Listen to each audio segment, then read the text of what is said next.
जो माणूस म्हणजे सुधाकरराव पंडित तू इतकं वाईट करून देखील त्याने तुझ्या सगळ्या चुका माफ केला. त्याने तुला सुजवला, नोकरीला लावला. हे लग्न ठरवून आम्ही चुकलो.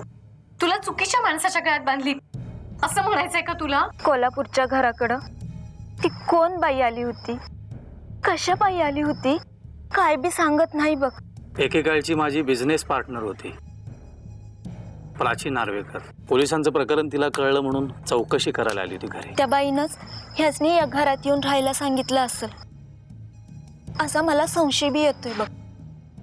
नाहीतर ती बाई घराबाहेर गेल्यावरच ह्याचनी या क्लूजला येऊन राहायचं यांच्या डोसक्यात कसं आलं? प्रतीकच्या मनात अजूनही माधुरीच भरलेली आहे आणि तिच्या संपर्कात राहता यावं, तिला भेटता यावं म्हणूनच त्यांनी प्रियाशी लग्न केलंय. तुझ्या आजोबांची विल पॉवर खूप स्ट्रॉंग आहे असं तूच म्हणतोस ना. मग जोपर्यंत तू त्यांच्या सगळ्या इच्छा पूर्ण करत नाहीस तोपर्यंत ते मृत्यूच्या दारापर्यंत पोहोचणारच नाहीत.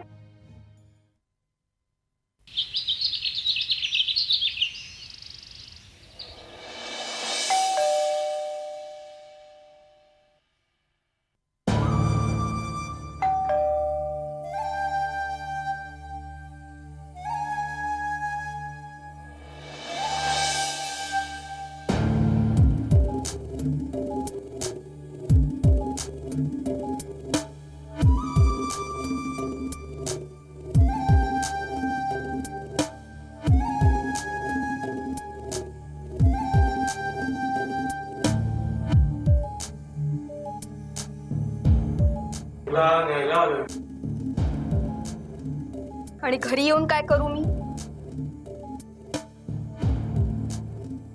एखाद्या निर्जीव वस्तूसारखं कुठेतरी पडून राहायचं, हो ना?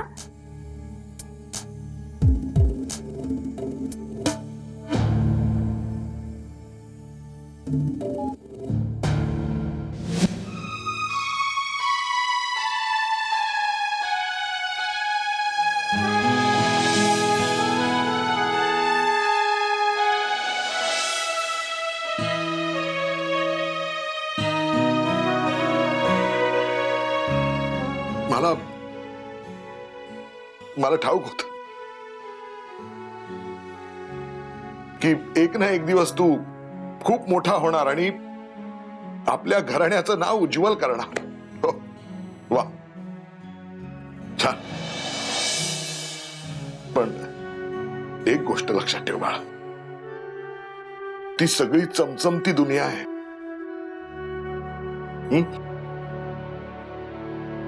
त्यांनी तुझे डोळे दिपून जाऊ देऊ नकोस.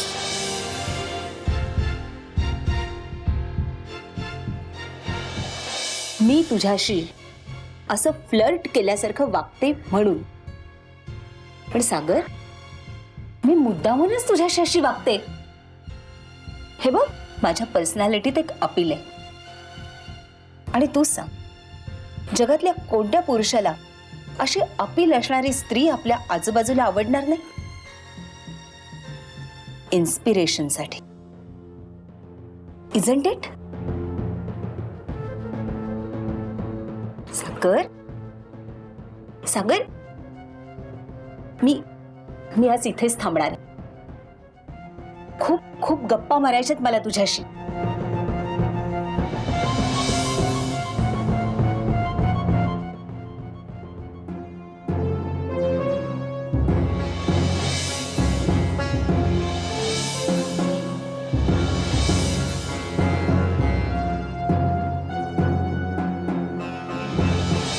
माझ्या परवानगी शिवाय माझ्याशी कुठलंही नातं ठेवायचं नाही, माझ्यात इन्व्हॉल्व व्हायचं नाही.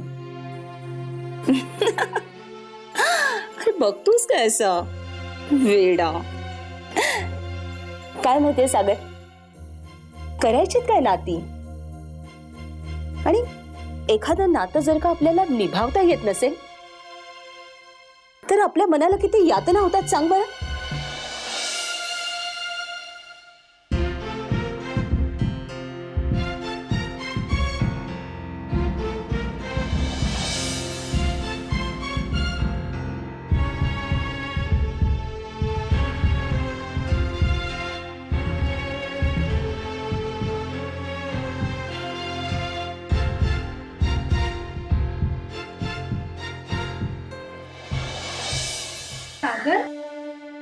ज्योती, बस ना.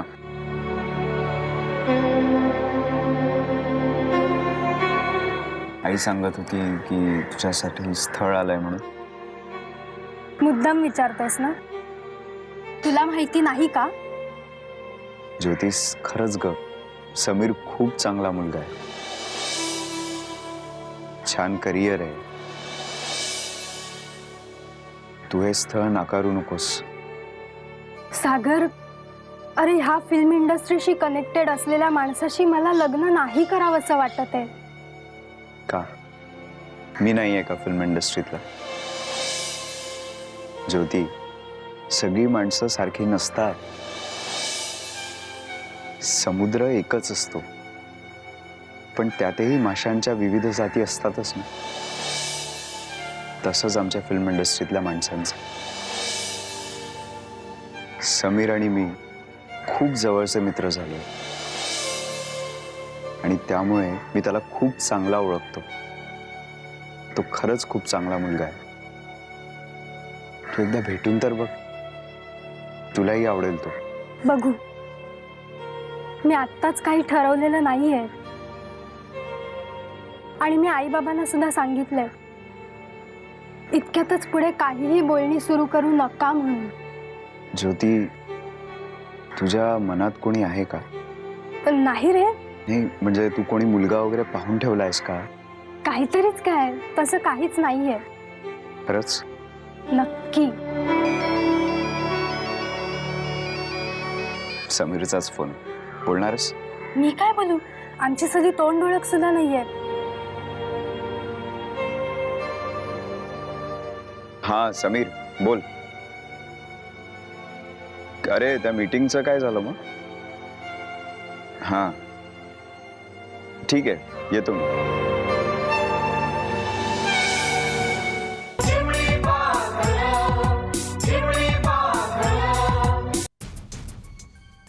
काय गैरसमज करून घेतलाय प्रियाने कळत नाहीये. गैरसमज? अहो पण तुम्ही तर तिच्याशी बोलतही नाही असं म्हणत होती प्रिया. छे छे, तसं काहीच नाहीये. आणि तसाही मी काही फार बोलका वगैरे नाहीये. शिवाय कामाचा व्याप, वेळच मिळत नाही. नाही, आम्ही समजू शकतो,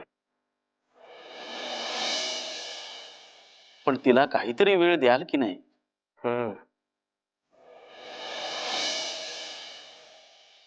माधुरी काल भेटली मला. तिने प्रियाची मनस्थिती सांगितली आणि खरोखरच धक्का बसला मला. 4 दिवस माहेरी जाऊन येते म्हणाली. म्हटलं जा, थोडा तिलाही चेंज. बरं, लग्नानंतर आपण वेगळं राहायचं ही अट प्रियाचीच. मी ऑफिसला जातो आणि मग ही घरात एकटीच असते, आणि मग नको ते असे विचार करत बसते. माझ्या आई वडिलांबरोबरच राहिलो असतो तर तिचाही वेळ गेला असता, नाही का? नाही म्हणजे तुम्ही म्हणता ते खरंय. प्लीज तुम्ही समजवा प्रियाला. आमच्यात बेबनाव असण्याचं काहीच कारण नाहीये. नाही ठीक आहे, नम्रता प्रियाला बोलव. नाही, तिच्याशी बोललो आणि मन हलकं झालं माझं. काय की 15 दिवस झाले नाही लग्नाला, म्हटलं हे काय घडलं अचानक. अरे आली.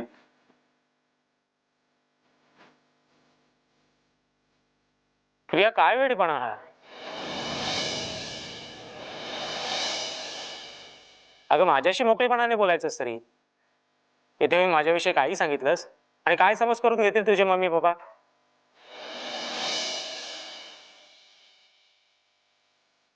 तू येडी कुठली? चल तुला न्यायला आलोय मी. घरी चल. प्रिया, वेळेपणा करू नकोस.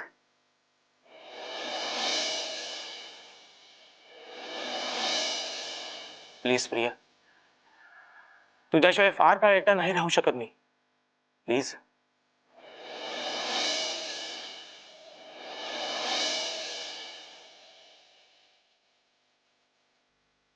प्रिया, आटप लवकर. जा तयार.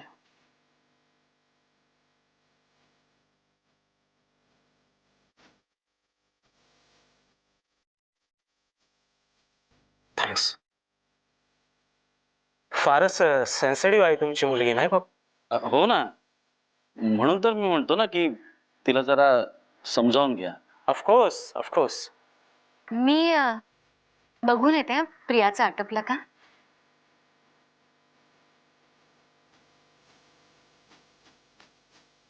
Excuse me. आलोच मी.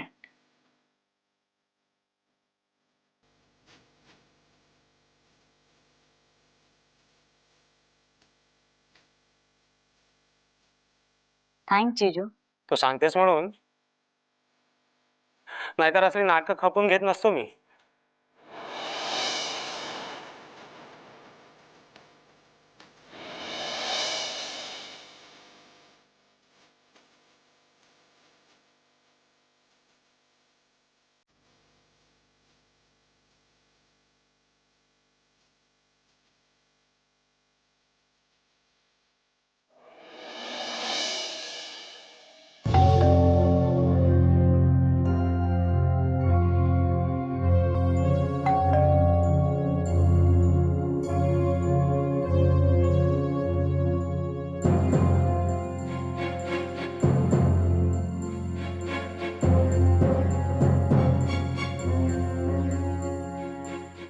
ताई,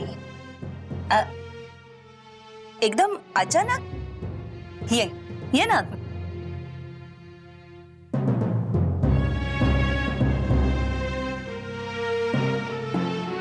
अचानक कशी काय आलीस? बरं, तू काय घेणार? चहा, कॉफी, काही थंड? काही चालेल. ठीक आहे, मी ऑरेंज ज्यूस आणते.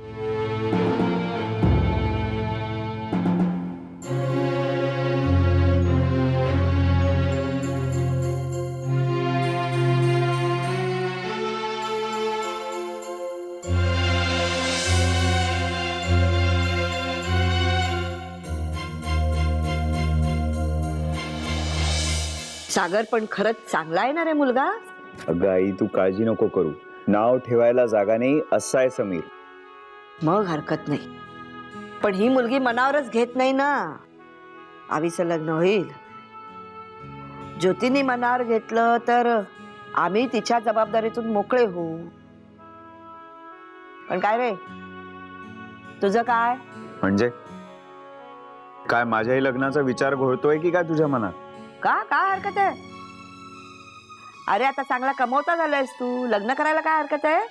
नाही आई, आधी करिअर. अगं आत्ता कुठे सुरुवात केली आहे मी, त्यामुळे इतक्यात लग्नाचा विचार करणार नाहीये मी. तर बाबा, तुझ्या मनात येईल तेव्हा लग्न कर. पण एक सांगून ठेवत्या, तुझ्या त्या सिनेमा क्षेत्रातली मुलगी माझ्या समोर आणून उभी करू नकोस. मला हिच्याशीच लग्न करायचंय म्हणून. अगं आई, तुला वाटतं तसं फिल्म इंडस्ट्रीतल्या सगळ्याच मुली काही तसल्या नसतात. अगं आपल्यासारख्या सर्वसामान्य कुटुंबातल्याही मुली आहेत ज्या स्वतःची आयडेंटिटी जपून आहेत. उगाच वाहवत जात नाहीत त्या. असतील, पण ती मुलगी आम्हाला सून म्हणून चालणार नाही, कळलं? कळलं.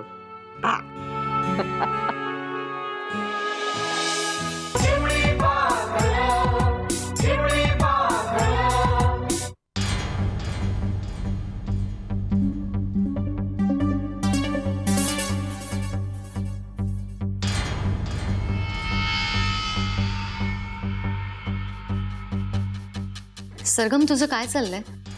म्हणजे नाही म्हणजे गुंजन तिथे एकटी घरी आहे आणि तू इथे अशी सागर बरोबर राहतेस? हे बघ ताई, गुंजनला सांभाळायला मी मुलगी ठेवली आहे आणि माझं कायमचं वास्तव्य नाहीये इथे. मी इथे येऊन जाऊन असते. अगं इथे गाण्याची सिटिंग्स होतात, म्युझिशियन्स येतात, 2-2, 3-3 शिफ्ट्स मध्ये काम करतात ही माणसं.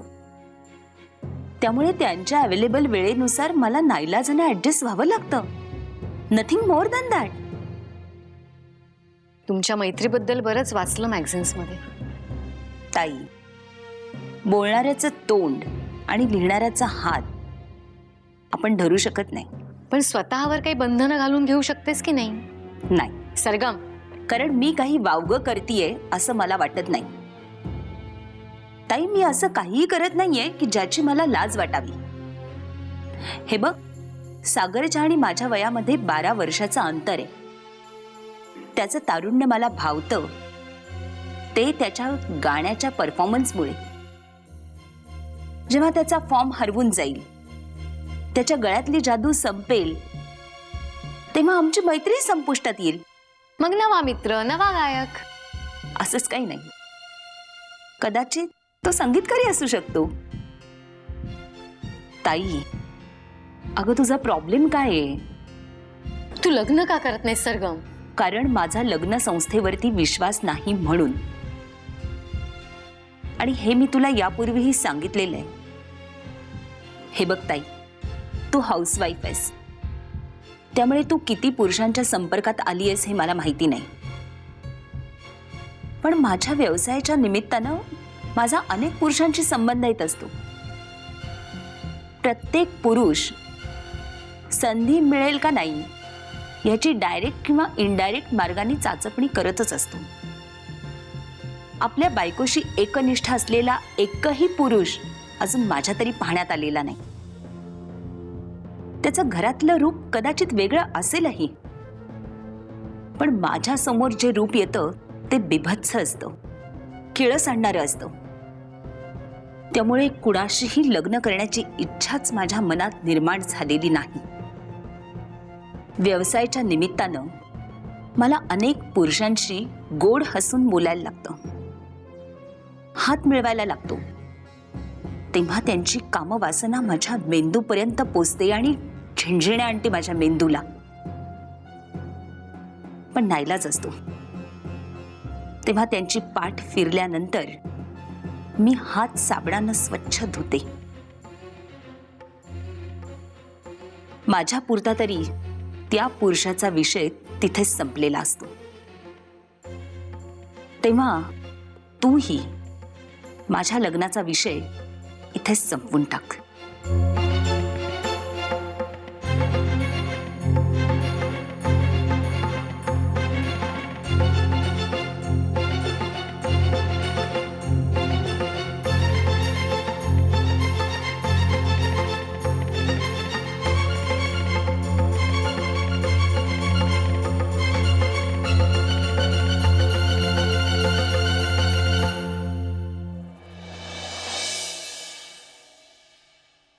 सागरच्या प्रोग्रेस विषयी चौकशी करायची होती. अगदी उत्तम चाललंय त्याचं. त्याचा पहिला म्युझिक अल्बम रिलीज व्हायच्या मार्गावरती आहे आणि आम्ही त्याचं जे प्रमोशन करतो आहोत ते तू टीव्हीवरून, फिल्म मॅगझिनमधनं बघितलंही असशील. प्रत्येक गुन्हेगार जो हुशार असला तर आतापर्यंत पकडलाच गेला नसता, तुरुंग ओस पडली असती आणि आम्ही डिपार्टमेंटचे लोक गावी जाऊन शेती करत बसलो असतो.